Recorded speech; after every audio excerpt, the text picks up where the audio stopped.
Rehan, it was a pleasure watching Test cricket again after the IPL.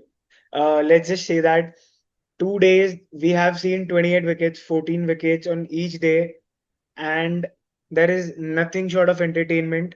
मतलब अगर मैं बोलूँ कि आज मैच में हमने सब कुछ देखा, आज हमने देखा ऑस्ट्रेलिया ने पूरा डोमिनेट करा, उसके बाद ऑस्ट्रेलिया ने मैच गिव अवे किया है पहली बार। इतनी बार मतलब इतने सालों में मैंने पहली बार ऑस्ट्रेलिया को विनिंग पोजीशन से लूजिंग पोजीशन जाते हुए देखा है।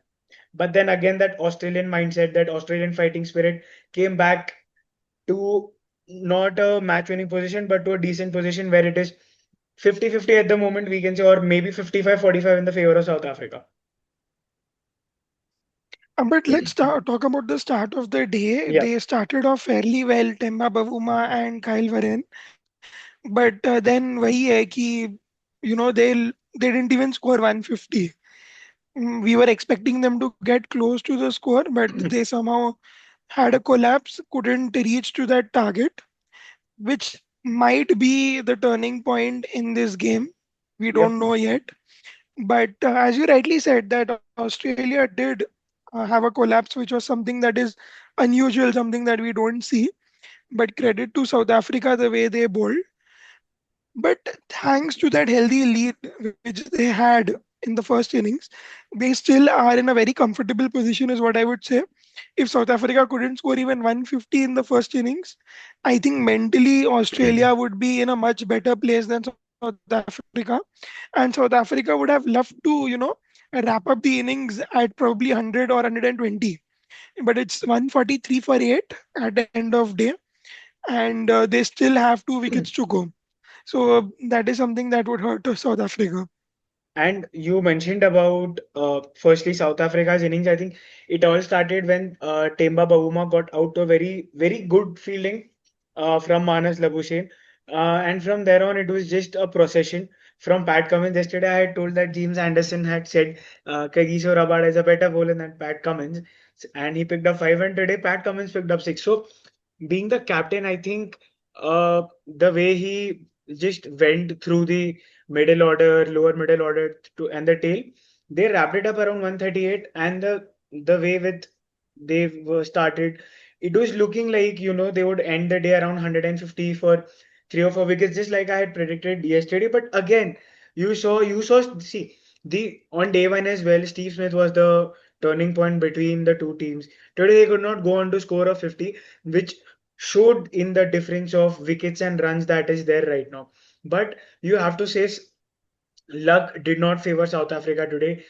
You saw how many times Alex Carey and Mitchell Stark nicked the ball. It was around 5 times and it just landed like just ahead of Aiden Markram at second slip. He was standing so ahead, and due to that, they also had like they left off Mitchell Stark's catch in the last over as well, Marco Jansen, because he was standing too close. So all in all, South Africa have obviously got themselves back into the match today, but going forward tomorrow, they have a healthy lead of 217. The Australians, they would look to reach to a total of 250, which gives them a mental edge over the South Africans, because the kind of bowling that we've seen throughout the 2 days, it's not about the batting, it's about disciplined bowling. 100%. And I think as the day progresses, batting should have been easier, but Yep. it's been pretty much the same, which is a surprise to see. And the discipline with which Australians bowled in the first innings was something to admire. I would like to see, in the first session, that South Africa go on to clean up the tail as soon as possible. That innings by Alex Carey would have hurt them quite a bit, Yep. because they were hoping that they could probably chase somewhere around 200 in Yeah. the fourth innings. But that extra run and that partnership with Mitch Stark really has helped Australia to have a healthy lead going forward. But I think South Africa in their batting, if you saw, Bavuma playing an expansive drive which was not required. Uh, Bedingham played well, but again, he was too defensive, I would say. Somewhat needed to, come out all guns blazing, is what I felt. Jansen also threw away his wicket. So South Africa somehow need to sort their batting out. if they really want to chase this target. Again, Correct. top order would be the key for South Africa. You quite correctly mentioned South Africa's top order: Aiden Markram and Ryan Rickelton, and Van Mulder as well at number three. Last innings, he was there for quite a bit of time, but he could not score any runs. He was just there, stuck at the crease. But the new ball attack of Josh Hazelwood and Mitchell Stark would have like their first spell would go a long way in deciding the fate of the match. Because obviously, if Aiden Markram does not get out, we have seen how dangerous he can be. He's not that kind of a player who'll go for expensive drives. He'll just pick on the loose balls and score runs of that. And I think South Africa would be looking to restrict them to another 15, 20 maximum runs, whereas Australia would be looking for 30 to 40 odd minimum runs, so that once they start feeling safe. I think obviously we had mentioned that 275, irrespective of whether it is day three or day four, in the fourth innings with the WTC title in question, I think 250 plus around 260, 270, or it is Australia's match to lose. Correct. I still think Australia have a very good advantage after today's day of play. I think if South Africa would have probably bowled them out under 100 or 110, maybe a score of less than 200 would have been good for South Africa. I would have said that they would be favorites. But as of now, end of day two, I think Australia would be the happier team. But I think we could see a result in day three Yeah. itself. And that's the best thing about playing in England. You know, you are got to get a result. Usually, matches don't go out on draws. Yep. So, that is something that is really good. I enjoy watching test matches in England where the ball is swinging and it's even, with the bat and ball. Having said that, see, we have already discussed almost all the points, but key for that number three spot, South Africa, because time is in their hands. It is not that they are playing on the fifth day or fourth day, it's just the third day. So you can be a little defensive, you can take your time, but nothing too expansive or nothing too fancy. That would be the message and play cautiously. And one thing that South Africa need to not resort to tomorrow is throwing the ball to Keshav Maharaj. I know it can be a win or lose situation given Mitchell Stark and the long boundaries at the Lords. But if you bowl him, there is a very high chance that you give away 10, 15 runs to Mitchell Stark, which could be very decisive.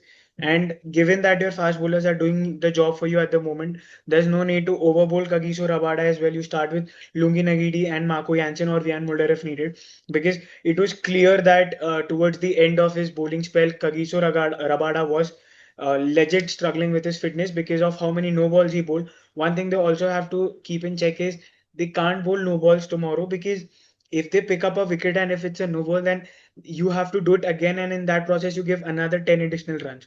So lot is at the stake tomorrow for both the teams. It's going to be a cracker of the day, and we do anticipate a result tomorrow, right? 100%. And I agree with your point completely. Lungi and Giddy, word for him. I thought that initially it was a blunder picking him ahead of Dane Patterson, but now we really see that he got his skills spot on, and the way he picked up those wickets, I think at crucial intervals, uh, the wicket of Cummins, Travis, and that was special. That was Yep. good bowling by Ngidi. And of course, but the bowler of the day has to be Pat Cummins, especially the line and lengths that he bowled. And since there are only four bowlers, and I'm not really counting Bo Webster as a complete out and out bowler, Cummins actually took the responsibility of bowling more overs and getting the hard yards done.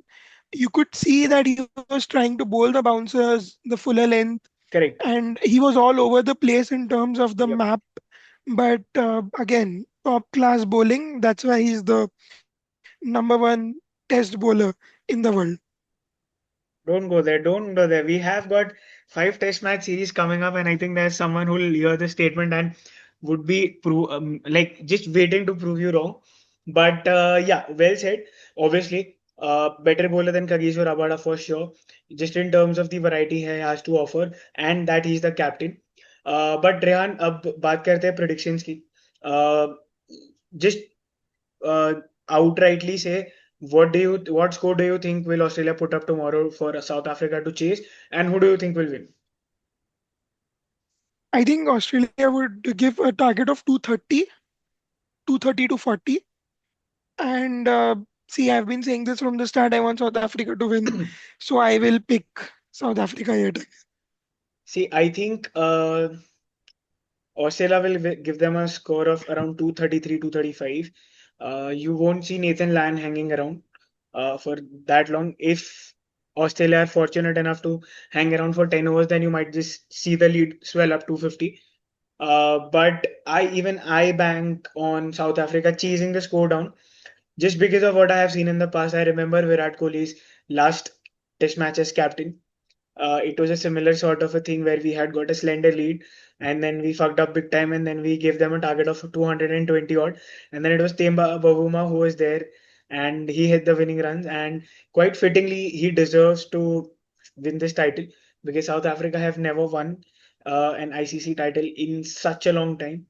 And yeah, I mean, I don't want to say that word, but Lord Temba does. Yeah, I don't want to go towards that, but yeah, it's going to be a cracker of a day tomorrow, and we'll be back tomorrow again with the review of the entire match or day three. Let's hope. Normally day threes are moving day, but I think the match has moved beyond the moving day. I guess you just might just get a result tomorrow, and we might just get our co-host Kushagra Aswani as well. He had promises that he'll be there once the result is there. Thank you guys. See you soon. Bye.